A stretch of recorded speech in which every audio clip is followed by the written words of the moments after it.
मैं इस वक्त मौजूद हूँ पाकिस्तान की नामवर स्टेज एक्ट्रेस दुआ चौधरी के घर पर। उस दिन हुआ क्या था? उस दिन ये हुआ था कि मेरे बेटे की बर्थडे थी। मेरी दुश्मनीदारी चल रही है सलीम शौकत के साथ, जो SHO है। DSP साहब ने कहा अगर आप नहीं सुलह करके निकलेंगे ना तो आप पे पर्चा हो जाएगा। मेरे बहनोई को कहा, उन्होंने मुझे काफ़ी लालच भी दी पैसों की। ग्रीन टाउन थाने ने मेरी कोई एप्लीकेशन नहीं ली। मैंने SP साहब को एप्लीकेशन देने की कोशिश की, उन्होंने भी नहीं ली। सब्सक्राइब करें और बेल दबाएं ताकि कोई खबर रह न जाए। अस्सलाम वालेकुम, बोल न्यूज़ नेटवर्क के साथ मैं हूं सना अमजद और मैं इस वक्त मौजूद हूं पाकिस्तान की नामवर स्टेज एक्ट्रेस दुआ चौधरी के घर पर, जहां पर 2 दिन पहले दुआ चौधरी अपने बच्चे की सालगिरह मना रही थी, मगर न जाने कहां से पुलिस इनके रंग में भंग डालने आ गई। पुलिस ने न सिर्फ इस घर की 4 दीवारी का तकद्दुस पामाल किया बल्कि यहां पर मौजूद खवातीन को भी तशद्दुद का निशाना बनाया। और जब पुलिस का मन नहीं भरा तो यहाँ से लोगों को वो थाने ले गए और थाने जाकर उनके खिलाफ झूठी FIR दर्ज कर दी। इस हवाले से दुआ चौधरी का क्या कहना है, ये मामला क्यों पेश आया, उन्हीं से जानते हैं। इस वक्त हमारे साथ मैम दुआ चौधरी मौजूद हैं, तो अपने वक्त को ज़ाया किए बगैर इनसे बात करते हैं। अस्सलाम वालेकुम मैम, कैसी हैं आप? मैं ठीक हूँ अल्हम्दुलिल्लाह, आप सुनाए ठीक हैं आप? मैं भी ठीक अल्हम्दुलिल्लाह। मैम सबसे पहले मैं और मेरे व्यूवर्स ये जानना चाहते हैं कि उस दिन हुआ क्या था? उस दिन ये हुआ था कि मेरे बेटे की बर्थडे थी और फैमिली इवेंट चल रहा था और 12 साढ़े 12 बजे केक कट गया और 1 बजे तक खाना खा रहे थे लोग,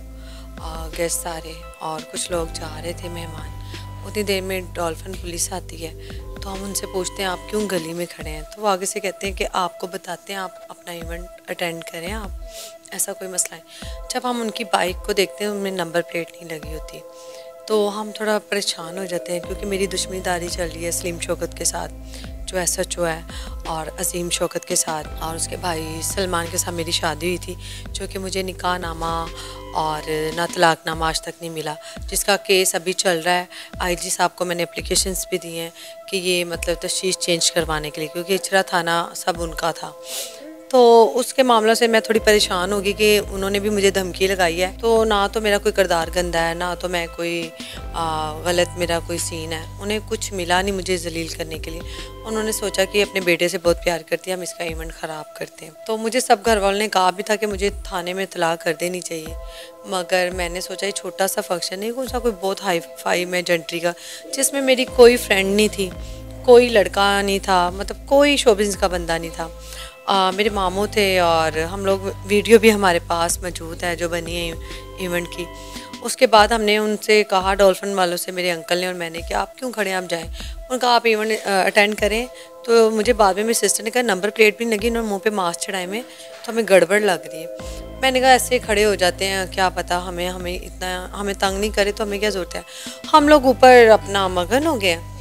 उतनी देर में देखती हूँ मैं कि काज़मी साहब ग्रीन टाउन थाने में ASA हैं, पता नहीं क्या SHO हैं, वो एकदम ऊपर आ जाते हैं, जिन्हें मैं देखती हूँ तो मेरी फैमिली जो उनसे वो परेशान हो जाती है कि यार ये क्या मसला है, परेशान। तो मैंने उन्हें कहा कि आप देखिए नीचे उतरें, आप ऊपर खड़े होकर कोई बात नहीं कर सकते, बच्चे डर रहे हैं, क्योंकि मैं वीडियो में कह भी रही हूँ। मैंने कहा आप नीचे चल के बात करें। वो आगे से मेरे बहनोई को, मेरे भांजे को, मेरी सिस्टर को घसीटना शुरू हो जाते हैं। उसके बाद हम लोग शोर डलते डलते नीचे आ जाते हैं। नीचे जब आते तो देखती हूँ मेरे घर में सारे कैबन्स, कपड़े, सब कुछ बिखरे होते हैं और पुलिस अंदर तलाशी ले रही होती है। जब पुलिस तलाशी लेती है उन्हें कुछ नहीं मिलता और उसमें 30,000 रुपया पड़ा था मेरा छोटे वॉलेट में। उसके बाद वो बाहर निकलते साथ ही उन्होंने हम सबको, मुझे मारना शुरू करते, मुझे घसीटते हुए बाहर ले गए, जो कि डाले में मेरे बहनोई को और भांजे को ले गए, क्योंकि और कोई मर्द था ही नहीं, और बच्चे थे 12-12, 13-13 साल के, उनको मार पीट के नीचे फेंक कर चले गए। मेरे बच्चों को भी मारा गया और खवातीन को भी मारा गया।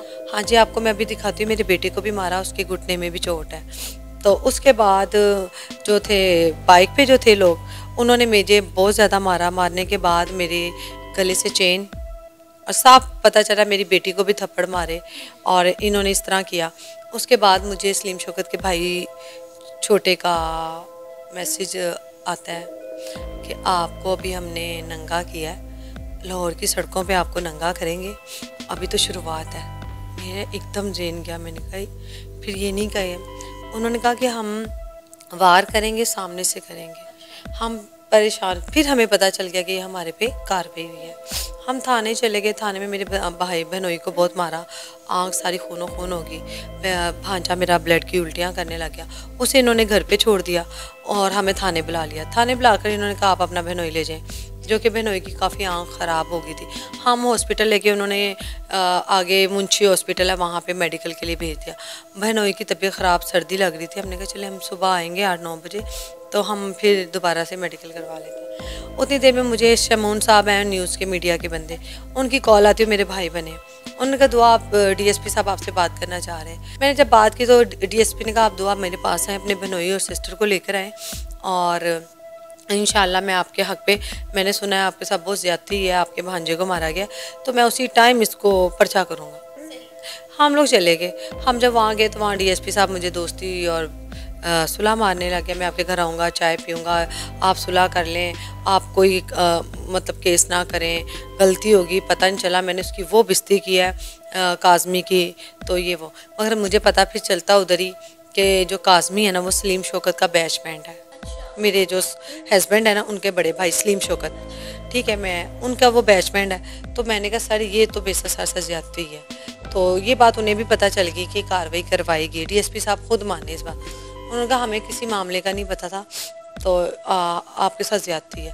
उसके बाद मैं केस से मना कर देती सुलह करने से। मेरे बहनोई कहते मेरी आंख ज़ाया हो गई है, मैं तो नहीं बैठूंगा। उन्होंने कहा फिर ठीक है आप नहीं जा सकते, एसपी साहब का ऑर्डर है, वो आप पे पर्चा काट दिया। अच्छा दुआ मुझे ये बताएं कि आपके खिलाफ जब एफआईआर दर्ज की या जब पुलिस ने आपके घर पर रेड की, कहा जा रहा है कि यहाँ पे जो है साउंड सिस्टम लगे थे, डीजे का माहौल बना हुआ था, तो क्या वाकई में यहाँ पर डीजे का अरेंजमेंट था, ऐसी कोई चीज़ थी? कोई डीजे नहीं था। घर का जो आम स्पीकर होते हैं वो घर पे पड़े हुए थे, वो अभी आपको दिखा भी देती हूँ मैं, जो स्पीकर थे। और क्या कहते हैं कोई डीजे नहीं चल रहा था। हमारे मोहल्ले वालों ने भी गवाही दी है, कल मीडिया वाले आए थे, उन्हें बताया उन्होंने कि यहाँ पे कोई साउंड सिस्टम नहीं था, कोई गलत इनको मारा पीटा गया। हमारे सामने वालों ने भी बताया। तो अगर साउंड सिस्टम था तो वीडियो बन सकती थी, आवाज़ आ सकती थी, क्यों नहीं आया सब कुछ? अगर हम एक झूठी कहानी घड़ के उन्होंने आपके घर पे बस धावा बोला। हाँ जी, अगर इवेंट चल रहा था तो अगर म्यूज़िक लगा हुआ था तो मुझे बताएं किसके घर में नहीं चलता? कौन से अफसरों के घर नहीं चलता? सियासतियों लोगों के घर शादियाँ होती, क्यों नहीं चलता? सबके घर चलता है। जब आपको गली में मारते हुए ले जाया गया तो क्या किसी मोहल्लेदार ने या किसी भी मोहल्ले के मर्द ने आगे हो के आपको बचाने की कोशिश नहीं की? एक खातून है, एक खातून को सरेआम मर्द मार रहे हैं, चाहे वो पुलिस वाले हैं चाहे वो जो भी हैं, उनका बिल्कुल भी राइट नहीं बनता कि वो एक खातून पर हाथ उठाएं। वो जो भी थी या जैसी भी हैं, अपने घर में जैसा भी टाइम गुजारिए, किसी का भी राइट नहीं बनता कि कोई मर्द किसी औरत पर हाथ उठाए, चाहे वो पुलिस वाला हो या वो किसी का शौहर ही क्यों ना हो। तो मोहल्ले में से कोई आगे नहीं आया आपको सिक्योर करने के लिए? नहीं, सारे ही सहम गए थे। सब अपने अपने छतों से, टेरेस से देख रहे थे। और कुछ लोगों ने वीडियो बनाई जो हमें अब दी है, हमारे मोहल्लेदार ने हमें वीडियो दी है। हम तो उस टाइम अपनी हफड़ा तफड़ी में थे। आप वीडियो देख लेंगे, उसमें आपको खुद ही समझ आ जाएगी कि उन्होंने क्या किया हमारे साथ।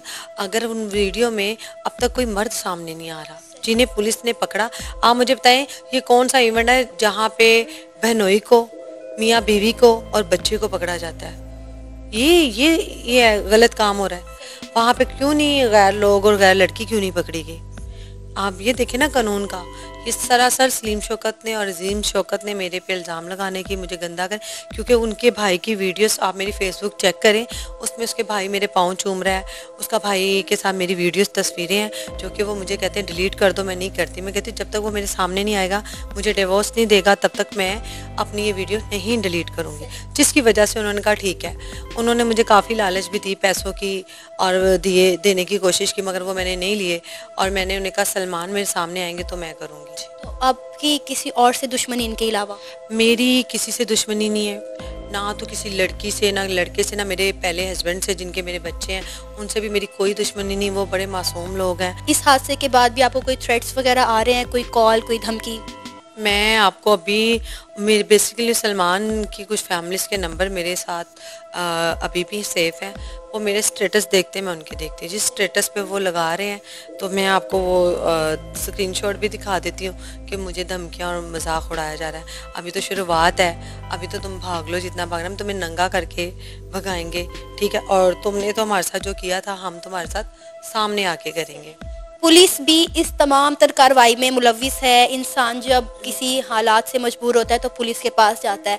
पुलिस ही आपकी दुश्मन बन गई है, अब आप किसको अपना हमदर्द या मसीहा समझेंगी? पुलिस बिल्कुल मेरी हमदर्द नहीं है। पहले भी मुझे थाना इशरा में बुलाकर डीएसपी के कमरे में लाइट बंद करके मेरे कपड़े फाड़े और मोबाइल में जितनी वीडियोस थी वो छीनने की कोशिश की गई, और जो मेरे बच्चे अबॉर्शन करवाए उसकी फ़ाइल खींचते रहे, छीनने की कोशिश की। तब भी मैंने इन्होंने मुझे धमकाया बदमाशों से, पुलिस वालों ने। मैं डर गई, फिर इन्होंने सलमान पे पर्चा कर दिया। आज तक सलमान पे पर्चा हुए 4 माह हो गए, आज तक पुलिस ने नहीं पकड़ा उसे, रेट ही नहीं की, आज तक रेट नहीं की पुलिस ने। अब इस थाने में जिधर मैं जाती हूँ वहाँ ये मुझे गंदा करने की कोशिश करें। आप मेरे इस पर्चे से पहले कोई रिकॉर्ड निकाल के दिखा दें कि दुआ पे कोई पर्चा हुआ है, तो फिर मैं मानने की हकदार हूँ। कोई मेरा किरदार गंदा है या मैं कहीं पकड़ी गई हूँ आज तक किसी केस में, किसी भी चीज़ में। आपको पता है आर्टिस्टों के कितने मसले मसाइल होते हैं, मेरा कोई ऐसा मसला नहीं। ना तो मैं कोई नशा करती हूँ, ना मैं कहीं पार्टियों में जाती हूँ। मैं बड़ा सिंपल सा काम करती हूँ, अपनी लाइफ को लेके चल रही हूँ। अब आपके क्या मुतालबात हैं? मेरा तो अब यही है कि मेरे साथ पुलिस ज्यादती कर रही है। सलीम शौकत के साथ मिलके पहले सलीम शौकत को भेजा जाता है मुल्तान में, और उसके बाद सलमान अपनी वीडियो लगाते हैं जो मुझे दिखाने के लिए कि मैं लंदन चला गया हूँ। मैं कोई बेवकूफ़ थोड़ी हूँ, मैंने ट्रैवल किया, मैं बाहर के मुल्क जहाँ से वापसी का रास्ता होता है वहाँ पे खड़ा होके उसका भाई कह रहा है लंदन जा रहे हो, वो भी मैं आपको वीडियो दूंगी, आप वो लगाएं। इन लोगों ने फ़िल्म चलाई और मुझे दिखाया गया कि सलमान भी पाकिस्तान में नहीं है और सलीम शौकत नहीं, मैं बेफिक्र होके शक ना जाए। और ख़ुद ही उन्होंने स्टेटस लगा के मुझे बता दिया, आप नंबर बेशक पता करवा लें, उसी के भाई का नंबर है। स्टेटस से मुझे उन्होंने धमकियाँ बता दी कि इन्होंने मेरे पे केस किया। दुआ वो लोग जो इस वक्त आपको देख रहे हैं, आप उन्हें क्या कहना चाहेंगी? मैं उन्हें ये कहना चाहूँगी कि सब लोग माशाल्लाह समझदार हैं। अगर कोई डांसर या कुछ गलत काम करते हुए कोई और प्रूफ क्यों नहीं पुलिस वालों ने वायरल किया? सिर्फ शोर शराबा, बच्चे दिखाए गए, ठीक है, और ज़्यादती कर रहे हैं ये लोग। किसी घर में ऐसा नहीं होता, हर घर में पार्टी होती है, हर घर में डांस फंक्शन होता है, शादी में फैमिलीज डांस करती है, मगर हमारे घर तो ऐसा भी नहीं हो रहा था। ये गलत किया गया। अगर मेरी वीडियो कोई गंदी बर्थडे वाले दिन कोई ड्रिंक की, कोई डांसर लड़की नज़र आती है, कोई लड़का कपल नज़र आता है जो पकड़े हैं पुलिस ने, उसी टाइम क्यों नहीं पकड़े? मुझे इसके बारे में बताएं, आवाम देखे कि क्या सच और क्या झूठ है।